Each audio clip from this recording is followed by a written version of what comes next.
Hi guys, in this lesson I'm gonna talk about slash chords, how you interpret them and how you use them, and I'm gonna go over all the combinations of major triads over bass notes.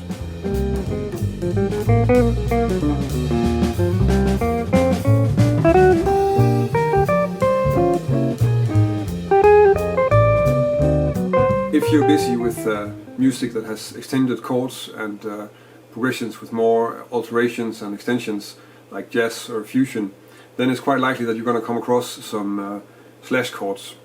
So a slash chord is a chord which is usually a triad or a normal seventh chord over some bass note. Just to demonstrate how it looks, in example 1 you have this chord written out, which is written out as a B flat triad over a C bass note. Most of the time the B flat triad, so the first letter is some sort of chord. In this case it's a major triad, and the other letter is a bass note. There are examples where you're going to come across this, and the C is actually also a chord. So it could be like a C triad and a B flat triad together. But usually it's written out that they really mean like a polychord, so two chords on top of each other. And most of the time it's going to mean just a bass note and a chord. So the first thing you need to do is, of course, just to figure out how do you play this. So you need to know your triads and then see if you can add the bass note under it. It's not that difficult to figure out, actually. It can be a little bit hard to sight read. I think the biggest problem is actually interpreting this symbol, because they seem a bit mysterious. We're used to putting everything into categories like minor 7 or dominant 7 or major 7, and you can't really see from this chord what it is. But you can of course interpret it. So it's only 4 notes in this case, and if we say that the C is the root, since it's the bass note, let's just interpret it like that. Then if we look at the notes found in the triad, we have a B flat, so that's a flat 7, we have a D, that's a 9, and an F, which is a 4th degree. So that means that actually this is a C7 sus 4 chord, and it's written out as a B flat over C because that's an easy way to play it, or maybe because the arranger or composer want that specific sound at that point in the piece. So what I'm going to do now is I'm going to take all possible combinations of major triads over bass notes, which is not that difficult, because if we choose a bass note there are only 12 different triads we can put over it, and then just give some suggestions as to how to interpret it, and then I'm going to give you some examples on how you can use this in some common progressions. So to keep this simple, I took a C bass note, and then I'm just going to go over chromatically go over all major triads. So of course the first one is obvious because it's a C major triad with a C in the bass, so that's just a C chord. Then if we move that triad half a step down, we get a B major triad. So a B triad over a C, and I think you can tell also when you look at the chord that it's very similar to this chord, which is a C diminished. So in fact I would say that that's sort of a C diminished with a major 7, something that you might find used quite often for like a sharp 4 diminished suspension. So you would have like a 2-5 like this, and you're suspending the 1 with this diminished chord. I have a lesson on that I'll link to here. The next example would be B flat, so C over B flat, which is of course the same as this one from example 1. So that's a C sus, and after that we get this funny sounding chord, and that's an A major triad over a C. And if we look at that, well, we have a major third, so an E, a 13, and a flat 9, which is a C sharp or a D flat, would be the right way to write it down if you relate it to a C. So a major chord with a flat 9 and a 13, and I guess if we need to categorize it, we just need to figure out, is this a chord with a flat 7 or is it a chord with a major 7? And of course you can use it for both things, but most of the time when you'll encounter this chord, it's probably going to be as a dominant chord. So it's implying this note Basically it's C7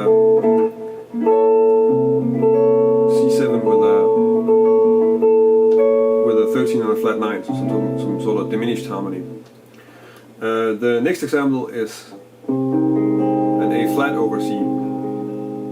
Now here again we have a C in the triad, which means that it's in fact just an inversion of an A flat major triad, so there's not much going on there. And after that we get a G major triad over C. And if we look at that, it's a C bass note, so we have a 9, a 5th, and a major 7. So we don't really know, we know it's a major 7 chord, but we don't know if it's a major or minor chord. I would say that in most contexts it's going to sound like a major chord, because somehow it's closer to this than it is to this.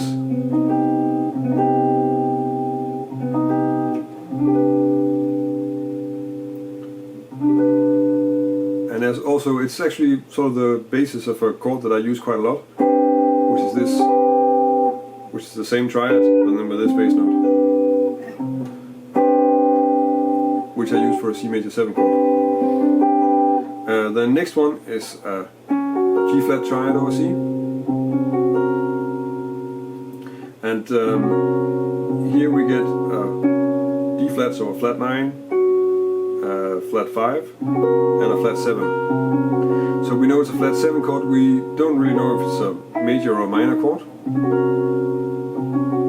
but I think in the context it's quite clear that this is probably some sort of dissonant sound that wants to resolve. I'm just inversing the G flat triad, by the way. So probably this is a C7 flat 9 flat 5. The next one is this, which is just an F major triad with the 5th in the bass, so a C in the bass. Then we get this, which is an E major triad with a C in the bass. And this, well, we have a major 7 and a major 3rd, so it's a C major 7 chord of some sort. And then we have a sharp 5. So that's a C major 7 sharp 5. Then we have an E flat major over C, and I hope you recognize that that's just a C minor 7 chord. So flat 7, flat 3rd, and a 5th. Then we get a D major triad over C. This is, I think, actually the only one. Maybe there are like two you can really sort of argue that they could be different things, because when we have a D major triad over C, then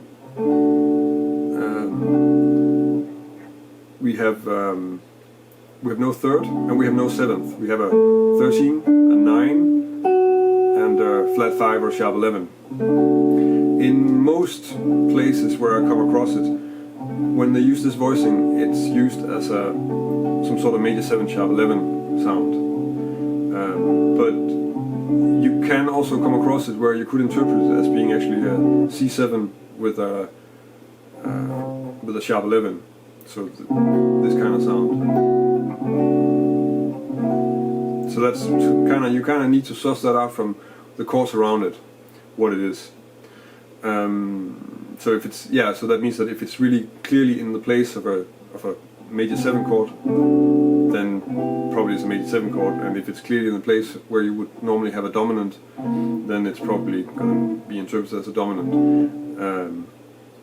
And that's the difference between playing it as a Lydian kind of chord or a Lydian dominant chord. The next one is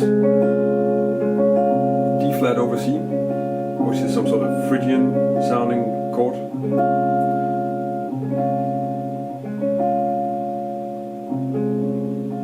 And then the question becomes, of course, if it's, I mean, this is one, and when I've come across it, it's always been used as a sort of sus sound, so a C7 with because we have a flat 13, flat 9, and a sus 4. So A flat, D flat, and F. So I hear it similar to this kind of sound. This is like a sus flat 9 or Phrygian chord, something that I also made a lesson on.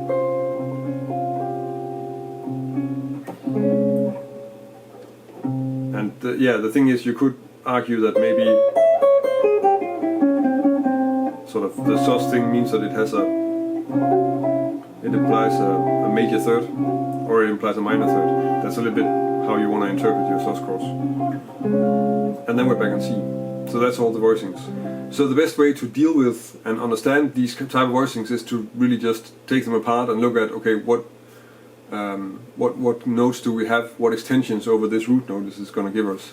Of course, right now I'm only working on sort of the major triads over bass note, and you could do the same with minor triads, or you can do the same with any kind of 4-note chord.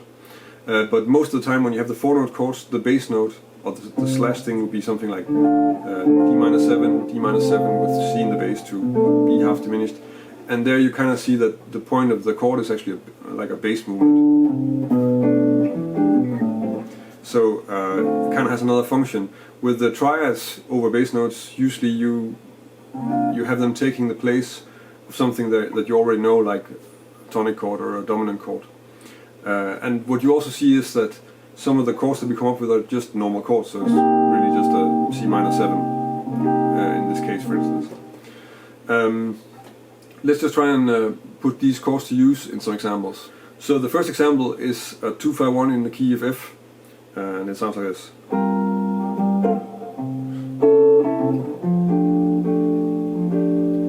And basically this is a G minor 7 with an 11. And then we get our A major triad over C, which is of course a C7 flat 9 flat 13 in this context, resolving to an F6-9. The next example sounds like this.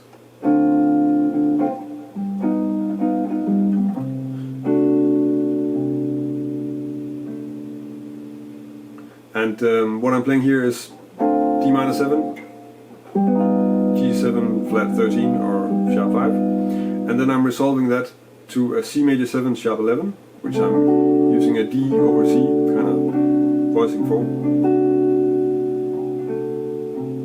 The last example is this 2-5-1 in the key of F.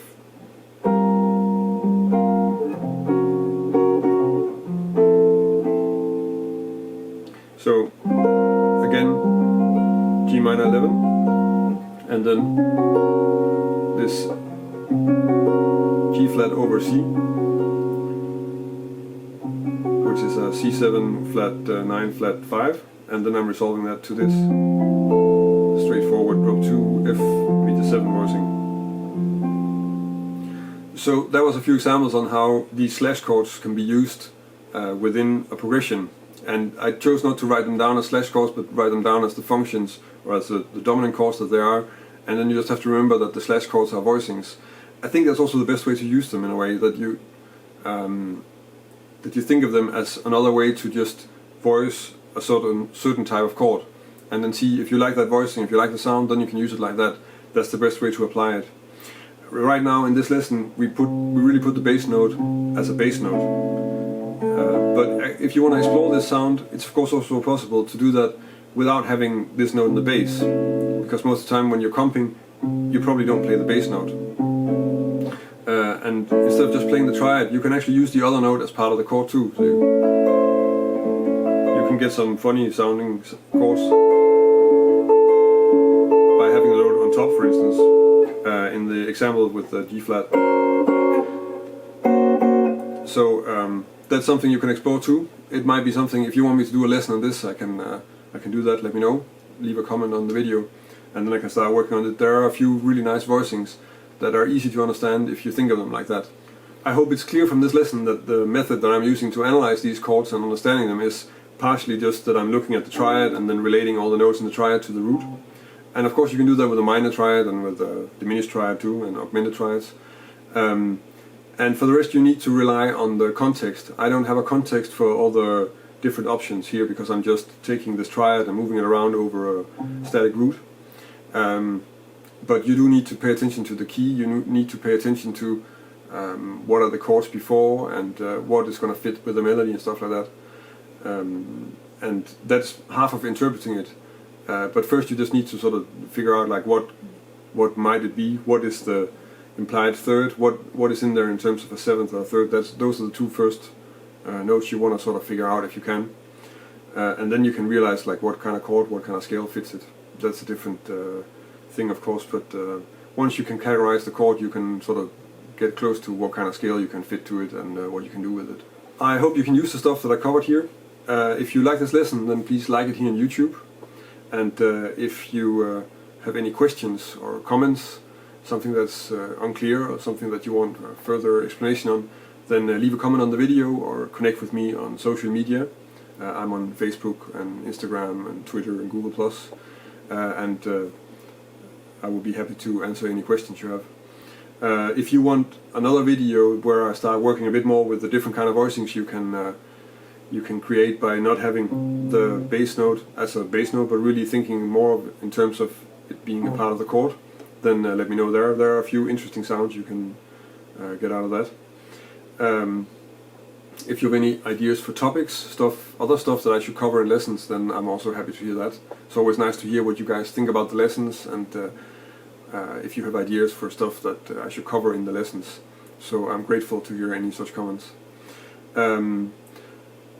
If this is the first time you're here, then you can of course subscribe to my channel. I have a new video every week covering different kinds of jazz stuff mostly. I already made quite a lot of videos also, so you should check it out, check out the channel. If you want to download a PDF of the examples that I went over here, you can go to my website, and in the article that's accompanying this lesson there's a PDF download of all the examples so that you don't have to have the video whenever you want to check it out. So that's it for this week. Thank you for watching, and until next week.